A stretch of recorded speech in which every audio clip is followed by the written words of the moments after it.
Hey everybody, welcome back to the channel. If you're new here, my name is Allison Smith. I'm a pianist and a piano teacher, and thanks so much for joining me today.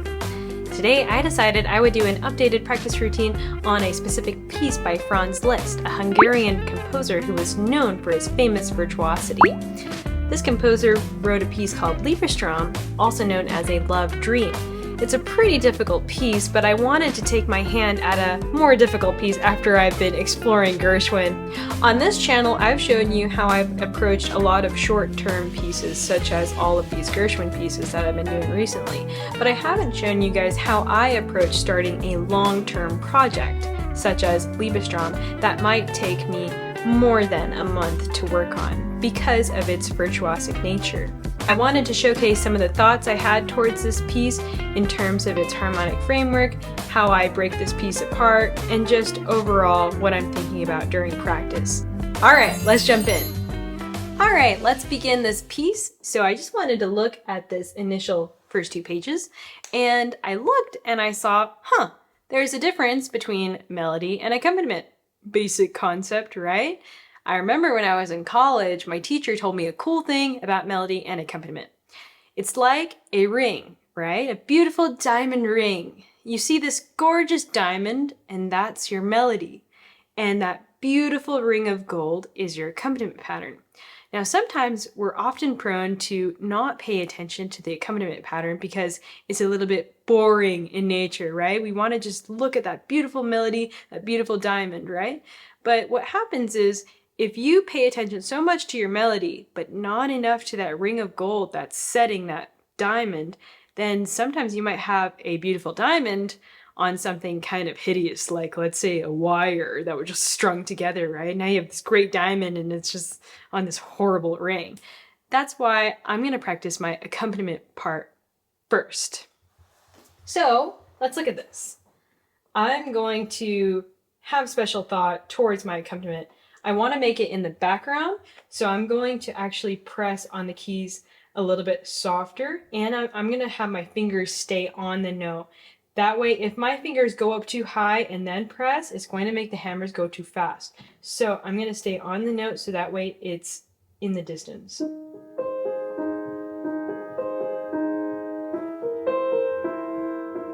I'm going to make it really soft, but still very beautiful. Every note is speaking.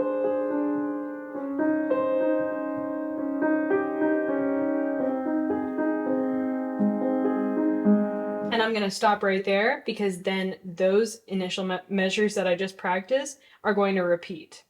And then we're going to go into something different later. So I'm going to practice this section a bunch to get it in my ear. And get used to that touch because I want to feel what that feels like.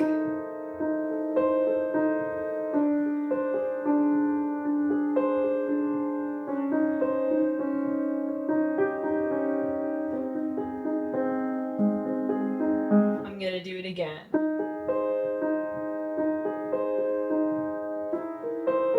This also starts the memory process.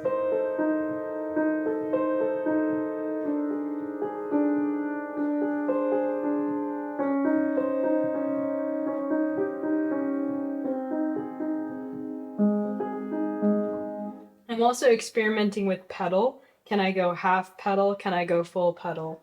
You don't always have to go all the way down on the pedal. It sometimes can make things really muddy, so I'm only going halfway.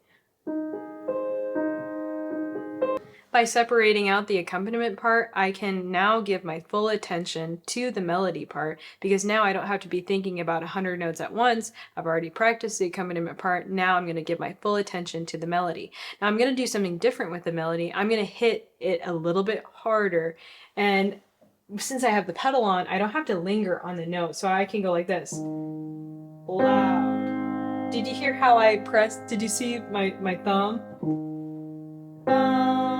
And notice I didn't stay on the note for that because I don't want it to be quiet. So I lifted up my finger and just, I say whack. Whack. That's what we're gonna do. Whack. Ooh, play the right note though. Loud. And then you want to play the same amount of power that you did on that first note.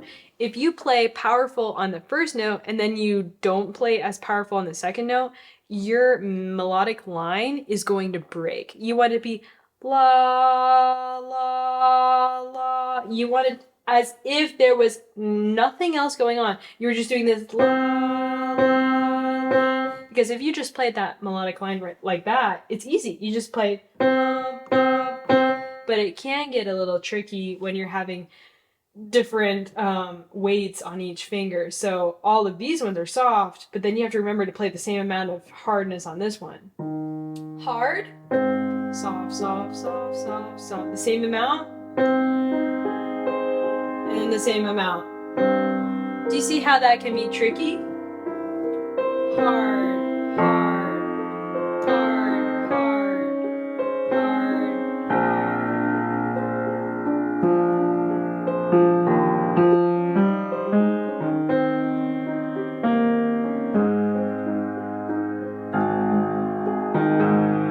and then it repeats. This is a study in finger independence. Can you make this one hard and this one soft?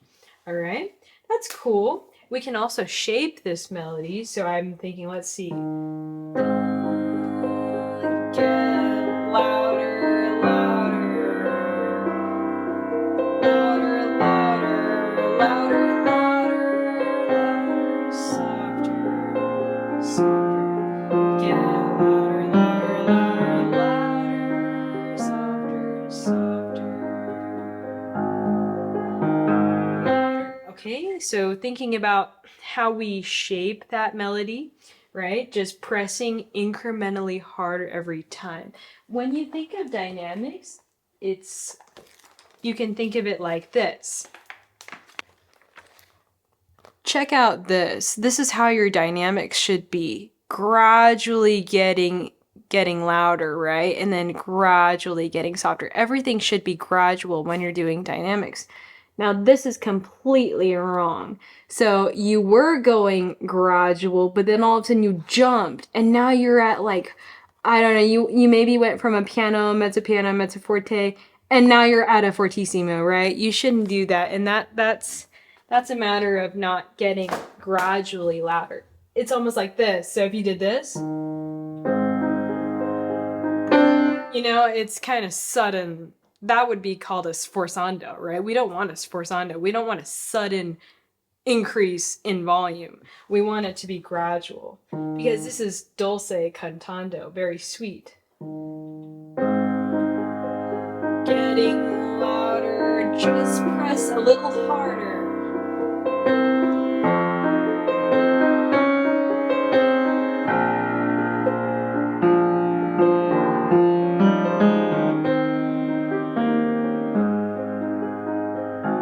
Experimenting with tempo shifts is a great way to make something more interesting because it's a very simple melody, right? But if we experiment with dynamics and tempos, all of a sudden it becomes way more interesting. So we can take our time and then go. Now we're getting a little faster. Taking your time. You can go a little bit faster, but then slow down.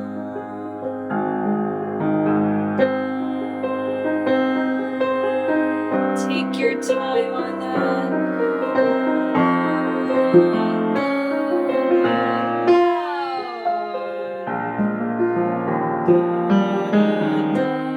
Slow down. It's the end. Now we have a different thing. So let's look at that different thing right now. And that different thing that I'm about to go to gave me a little bit of trouble because the melody was interlocking with this accompaniment pattern and my melody was actually in my thumb. So I was like thumb, thumb, and it was giving me problems. So I took some time to drill this section right here this week. Thumb, thumb.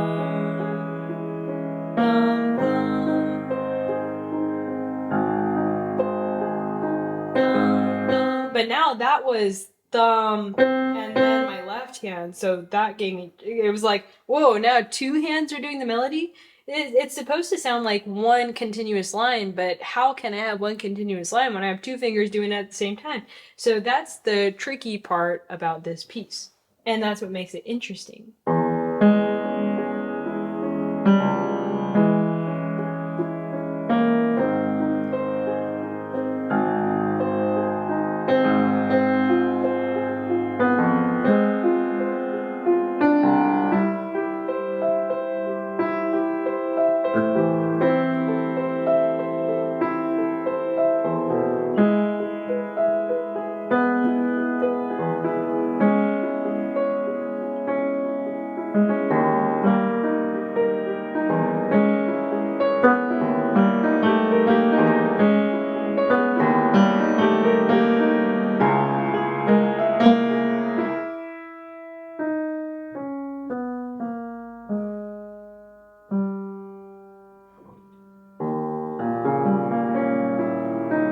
Now this part is the trickiest of them all, and this is what's taking me so long. Because I watched Tiffany Poon play this, and I said, wow, she's playing it so fast. So I think the way I'm going to approach this, I don't know, maybe leave a comment saying, telling me how I might be able to approach this. But honestly, when I look at a part like this, I'm just thinking muscle memory and just practice drilling it over and over. So that's what I'm going to do in front of you.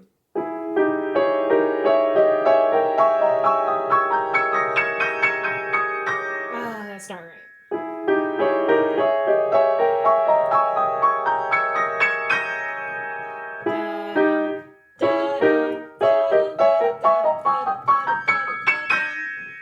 Another way that I practice this really hard part is I did it like this. I changed the rhythm, so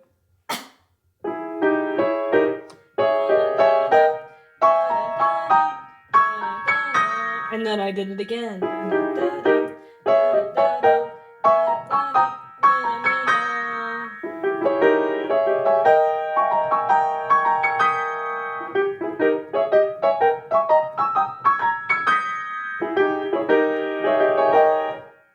But I also saw I could maybe change my fingering.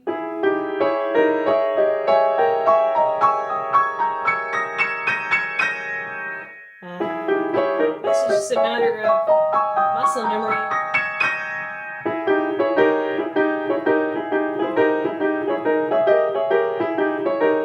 Maybe going in and out.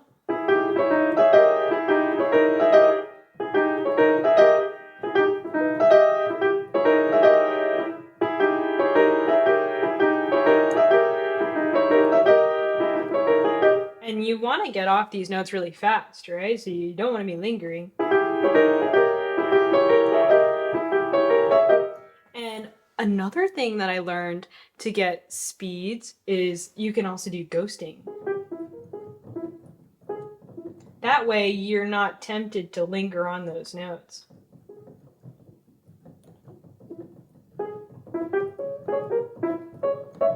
So you can do that. I did that a lot when I was trying to practice this. I would do ghosting. So instead of playing on the note,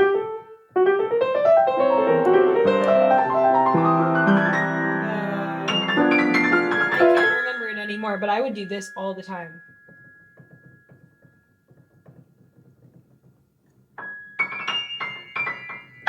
And I wouldn't even press that hard. That way I would get used to the feeling of not pressing hard.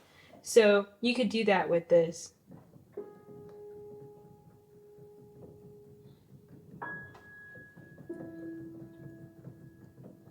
I know it sounds really strange, right? Well, actually it doesn't sound like anything, but the thought sounds strange. But getting used to not pressing on those notes very hard. So this is what I would probably do. And then I would gradually add weight. Let's see.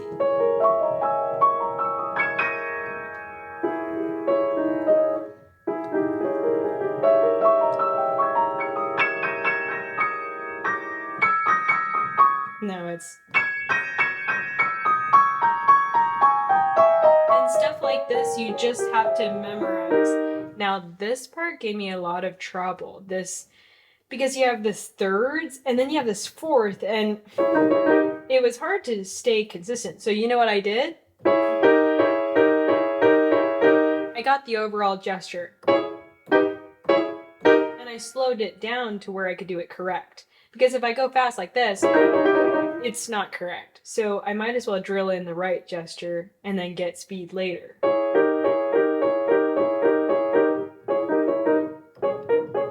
And also I could do it staccato to get off those notes.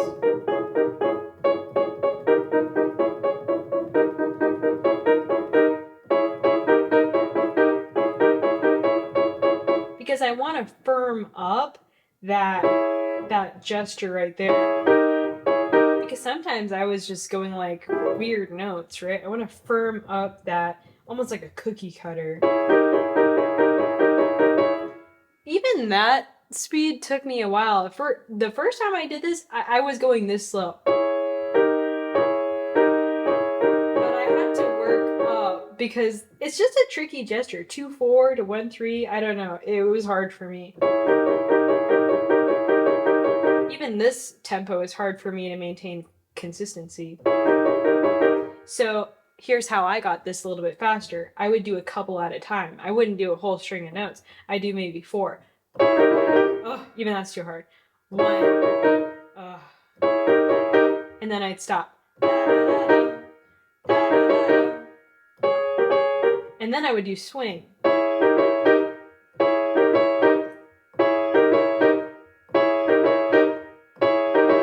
And then I'd switch it. So let's see. And then.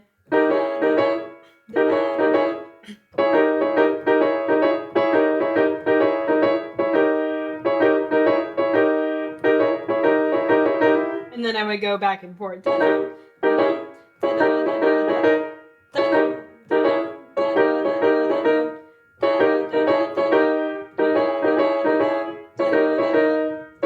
You can just make up your own tunes. You can even maybe make up your own beats with a hard section like this, because that is really tricky. And then you have to do this whole swell thing, right? You have to do 12 of them. I think I counted 1, 2, 3, 4, 5, 6, 7, 8, 9, 10, 11, 12. Yeah, you have to do 12 of them, shape it, and not go crazy. So I will practice it like this.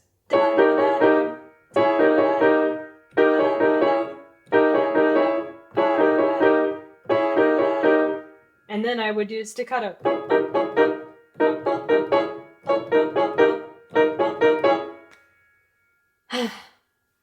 And then I would just put it all together. Let's see.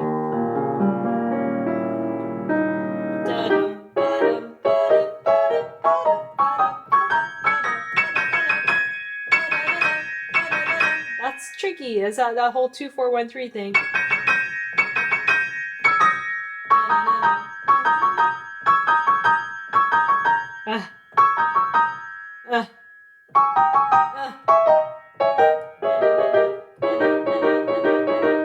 Maybe like a galloping horse.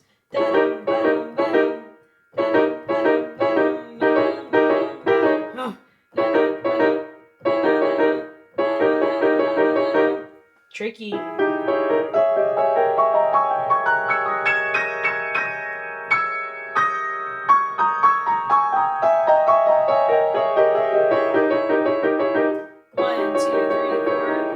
And I wouldn't count to 12. Here's what I would do. I would count to 4 each time. So I would do 1, 2, 3, 4, 1, 2, 3, 4, 1, 2, 3, 4. So I'd make the first 4 soft, the second 4 loud, and the third 4 soft. Okay, let's try this again.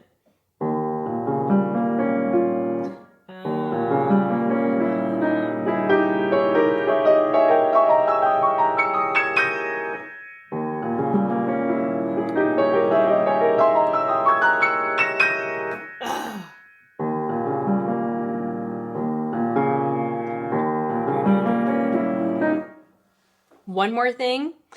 This video is getting kind of long, so I promise I will stop. But I kind of like the idea of,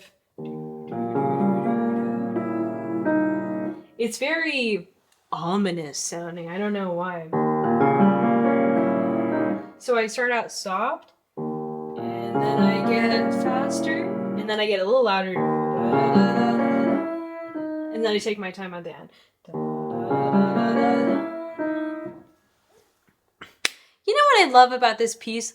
I love how many different ways you can play this piece. And I love all the colors that you can do in this piece. I saw this crazy comment on YouTube, and it said, I love all of the colors that Lang Lang is making on the piano.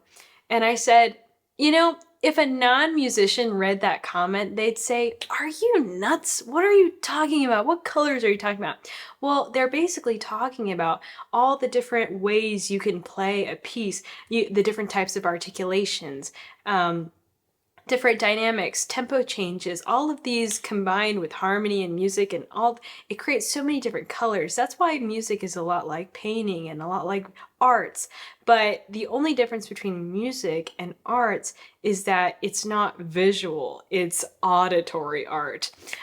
This is just me nerding out a little bit about music, but it really is art. So have fun practicing. Don't get lost in the weeds of drills and all that. Take a little bit of time to just reflect and enjoy the long-term process of learning music. It really is fun, so just enjoy the process and keep at it. All right, that's my TED Talk for today. Thanks so much again for watching this behind-the-scenes look about what a pianist does in her spare time working on a long-term project like Liebestrom by the one and only Franz Liszt. So I hope you guys give me a like, subscribe, hit the notification bell, all the things, all the cool things that YouTubers say. All right, well, I'll see you guys in the next video. Bye, everybody.